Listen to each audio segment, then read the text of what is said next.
আমি যখন এখানে বসে আছি, একটা স্ট্যাটস ফেসবুকে অনেক বেশি ঘোরাফেরা করতেছে। সেটা হচ্ছে ২০২৫ সালে স্বীকৃত টি-20 ফুল মেম্বার নেশনসদের মধ্যে বাংলাদেশ হাইয়েস্ট সিক্স সিটার। যে ফিটটা বাংলাদেশ আগে কখনো অ্যাচিভ করে নাই টি-20 শুরু হওয়ার পর থেকে।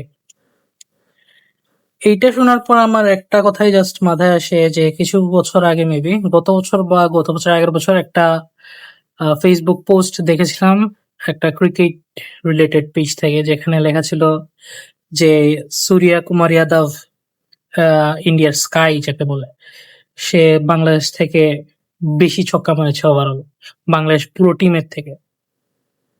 How the tables have turned. So এই বছর টপ 5 ফুল মেম্বার নেশনসদের মধ্যে যারা সবচেয়ে বেশি ছক্কা মেরেছে তাদের মধ্যে বাংলাদেশ হচ্ছে 1 নম্বরে। অ্যান্ড বাংলাদেশ পুরো ডটে ডটে 100টা ছক্কা মেরেছে এই 7 মাসের মধ্যে। আর 5 দিন আছে, এই মাসটা শেষ হয়ে গেলে 8 মাস হয়ে যাবে। সো এই 7 মাসের মধ্যে সবচেয়ে বেশি ছক্কা মেরেছে হচ্ছে বাংলাদেশ। আর এই 7 মাসের মধ্যে অন্য কোনো টিম বাংলাদেশের বলতে গেলে ধারে কাছেও নেই। প্রায় 20-30টার মতো ছক্কার ডিফারেন্স আছে বাকি দলগুলোর থেকে। সেকেন্ড যেই দল ওইটার থেকে মেবি ওইটাই মনে হয় দেখলাম যা। সো চলেন দেখে আসা যাক যে বাংলাদেশের হয়ে কে কতটি ছক্কা মেরেছে এবং তার অনুপাতে কয়টি করে 4 মেরেছে। ছক্কার তালিকাটা যদি দেখি, ছক্কা এবং 4-এর, তানজিদ হাসান একবারে টপে আছে। সে 310 রান করছে, 31 এভারেজে 150 স্ট্রাইক রেট, 21টা ছক্কা আর 26টা 4 মারছে। সেকেন্ডে আছে হচ্ছে পারভেজ হোসেন ইমন। সে 10 ম্যাচে 285 রান, তার হাইয়েস্ট স্কোর ছিল 100, যেটা বাংলাদেশের মাত্র সেকেন্ড 100 আর কি সেঞ্চুরি ইন টি-20। তার স্ট্রাইক রেট ছিল 158.33, যেটা অনেক হাই। তার 6-এর সংখ্যা ছিল 20 এবং 4-এর সংখ্যা ছিল 23। এই অনুপাতটা কিন্তু অনেক ভালো, মানে প্রায় সিমিলার 4 আর 6-এর সংখ্যা। তৃতীয়তে আছে হচ্ছে জাকের আলী। সে 11 ম্যাচে 197 রান করেছে 24 এভারেজে এবং 134.93 স্ট্রাইক রেটে, 15টি ছক্কা এবং 8টি 4। এটা মানে দেখার বিষয় যে সে যেহেতু মানে অনেক ডাউন দ্য অর্ডারে ব্যাট করে, সো তার কিন্তু হিট করতেই হয়। সো এভারেজ আর টোটাল রান কিন্তু বেশি হবে না, যেহেতু তার পিঞ্চ হিট করতে হয়। তো এখানে আরেকটা দেখার বিষয় আছে যে সে মাত্র 8টি 4 মেরেছে এবং প্রায় 60টি ছক্কা বেশি মেরেছে, মানে 15টি ছক্কা মেরেছে। পাশে আছে হচ্ছে লিটন দাস। 12 ম্যাচে মাত্র 76 রান, 76 না সরি 272 রান। ব্যাটিং করেছে হচ্ছে 22 এভারেজে 126.51 স্ট্রাইক রেটে, 13টি ছক্কা 11টি 4। সো টপ 5 এর মধ্যে লিটন দাসকে দেখে অনেকে হয়তো একটু করতে পারেন, বাট লিটন দাসের ওই যে কিছুদিন আগের একটা ইনিংস যেটাতে সে মানে 76 রান করেছিল, তার একটা কেরিয়ার হাইয়েস্ট মেবি। সো ওই ইনিংসটা তার রানটা বাড়াই দিছে, নাইলে সে 100-র নিচেই থাকতো, 200-র নিচে থাকতো, 198-এর কাছাকাছি থাকতো। সো এই যে বাংলাদেশের একটা পরিবর্তন, যে কিছু বছর আগে পেজরা ট্রোল করতো বাংলাদেশকে নিয়ে যে বাংলাদেশের থেকে সূর্য কুমার যাদব একজন প্লেয়ার বেশি ছক্কা মারতে পারে আর বাংলাদেশের প্লেয়ার ছক্কাই মারতে পারে না। সো এটা পাল্টে গেছে। ওই যে একটা কথা ছিল না যে বাংলাদেশি প্লেয়াররা ছক্কা মারতে পারে না, তাদের ফিজিক্যাল এবিলিটি নেই ছক্কা মারানোর, এটা একটা ভুল ধারণা ছিল। সো এবিলিটি আছে, জাস্ট মন মানসিকতাটা জায়গায় ছিল না যে ছক্কা মারবে তারা। সো আমি মনে করি যে ফিল সিমন্স আসার পরে এই জিনিসটা কিন্তু অনেকটাই চেঞ্জ হয়ে গেছে এবং তারা কিন্তু অনেক বেশি পরিমাণে মানে অ্যাটাকিং খেলার চেষ্টা করতেছে এবং অ্যাটাকিং খেলার সাথে বাংলাদেশ অনেক কিছু মানাই নিতেছে। সো এটা কমেন্ডেবল, যদিও মানে যে 50 এবং 50 নাম্বারগুলো যদি নামের পাশে আরো যদি একটা বেশি থাকতো প্রত্যেকে, তাইলে আরো ভালো লাগতো। সো 5-এর পরে যদি যাই, তো 6 নম্বর আছে হচ্ছে তৌহিদ হৃদয়। সে 11টি ম্যাচে একবার নট আউট থেকে 216 রান করেছে, হাইয়েস্ট ছিল মাত্র 45।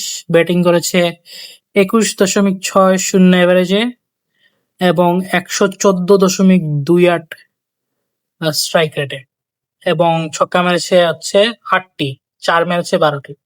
সো তৌহিদ হৃদয় আছে মিডল অর্ডার ব্যাটসম্যান, যে 4 নম্বরে আসে। অনেক সময় হচ্ছে আমাদের ওপেনাররা যারা আছে তারা তো অনেক সময় হচ্ছে 20-25 রান করে আউট হয়েছে। সো যখন তাহিদ হৃদয় আসে তখন তাকে কিন্তু অনেক বেশি অ্যাঙ্করিং রোলটা প্লে করতে, এই জন্য তার স্ট্রাইক রেটটা একটু লো।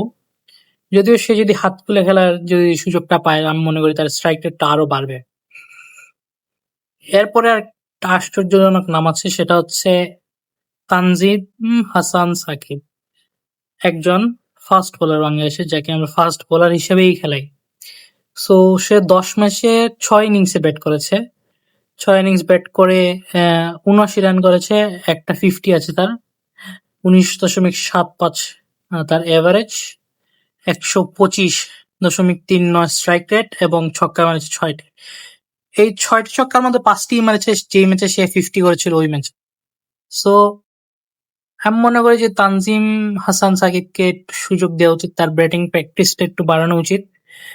তাকে ব্যাটিং প্র্যাকটিস করালে আমরা হয়তো একজন প্রপার অলরাউন্ডার পাইতে পারি। যদিও আমরা তাকে ভুল খেলাচ্ছি, তাকে আমরা অনেক সময় চাচ্ছি যে ডেথ ওভারে বোলিং করিতে, সে ডেথ ওভার বোলার না, সে হচ্ছে যা বলে pure middle over and first ফেজের বলা আছে। তো প্রথম 10 ওভারে 2 ওভার করবে এবং 10 ওভারের পরে সে 13, 14, 15, 16 ওভারের আগে আরো 2 ওভার করে তার 4 ওভার শেষ করে চলে যাবে। সো এখানে মনে হয় আমাদের ভুলটা করতেছি। শামীম হোসেন পাটোয়ারি বেশি ম্যাচ খেলেছে, বাট আছে 7 নম্বর। হাসান মাহমুদ 4টা ছক্কা মারেছে বাংলাদেশের, এটাও আনবিলিভেবল। সো টি-20-তে ও কিন্তু আবার শামীম হোসেনের উপরে। শামীম হোসেন মেরেছে হচ্ছে 4টা সমান সংখ্যক। মেহেদী হাসান তো 2টা মারলো গত ম্যাচে, সাইফুদ্দিনও 2টা মারছে গত ম্যাচে, শরীফুলেরও 2টা আছে, মোহাম্মদ নাইম ওর একটা আছে মাত্র। নাজমুল হোসেন শান্ত তো এবার এই বছর বেশি টি-20 ম্যাচ খেলে নাই, মাত্র একটাই খেলছে, একটা ছক্কা আছে তার। নাজমুল হোসেন শান্ত কিন্তু এক ম্যাচে আবার 142 স্ট্রাইক রেটে ব্যাট করেছে। সো তাকে কি আবার সুযোগ দেওয়া যায়, সেটা আবার একটা ডিবেটেবল একটা বিষয়। আর সবচেয়ে বেশি খারাপ লেগেছে হচ্ছে রিশাদ হোসেন, যাকে নিয়ে আমাদের অনেক আশা ছিল। সে কিন্তু 10 ম্যাচের 6 ইনিংসে মাত্র একটা ছক্কা মেরেছে, এবং তার কাছ থেকে আমরা যে প্রকার ব্যাটিংটা আশা করেছিলাম গত বছর শ্রীলঙ্কার সাথে, তার ওই আক্রমণাত্মক ব্যাটিং দেখার পর সে কিন্তু ওইটা ডেলিভার করতে পারেনি। আর সবচেয়ে খারাপ ব্যাটিং যদি বলি অলরাউন্ডার মিলিয়ে, সবচেয়ে খারাপ ব্যাটিং করেছে হচ্ছে মেহেদী হাসান মিরাজ। সে 5 ম্যাচ খেলছে, 5 ম্যাচের মধ্যে মাত্র 64 রান করেছে 12 এভারেজে, ব্যাটিং করেছে 120 স্ট্রাইক রেটে, কোনো ছক্কা 4 মারে নাই। সো একজন অলরাউন্ডার যে নিজেকে প্রপার অলরাউন্ডার হিসেবে এস্টাবলিশ করতে চাচ্ছে, সে কোনো টি-20 ছক্কা 4 মারতে পারতেছে না, এটা কিন্তু গ্রহণযোগ্য না। সো এই কয়েকটা এক্সপেক্টস নিয়ে কথা বলতে চাচ্ছিলাম আজকে। সো এতটুকুই, আর বেশি কিছু না। দেখা হবে নেক্সট ভিডিওতে।